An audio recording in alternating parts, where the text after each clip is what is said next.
আজ আমরা জানবো what is hedge fund.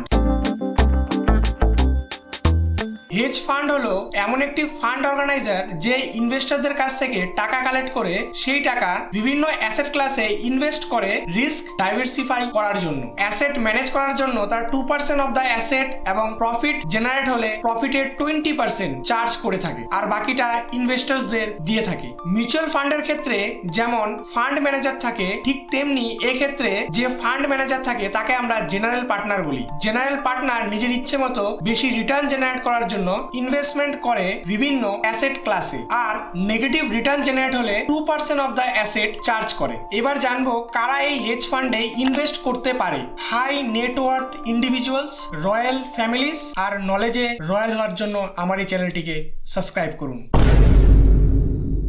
3 number bank, financial institutions, আর 4 নম্বর মিনিমাম ইনভেস্টমেন্ট 1 CR। আশা করি আপনারা এখন হেজ ফান্ড ব্যাপারটা কি পুরোপুরিভাবে বুঝতে পেরেছেন। স্টক মার্কেট রিলেটেড এরকম গুরুত্বপূর্ণ তথ্য পাওয়ার জন্য আমার এই চ্যানেলটিকে লাইক করুন, সাবস্ক্রাইব করুন এবং অবশ্যই বেল আইকনে ক্লিক করুন নতুন ভিডিওর আপডেট পাওয়ার জন্য। ধন্যবাদ।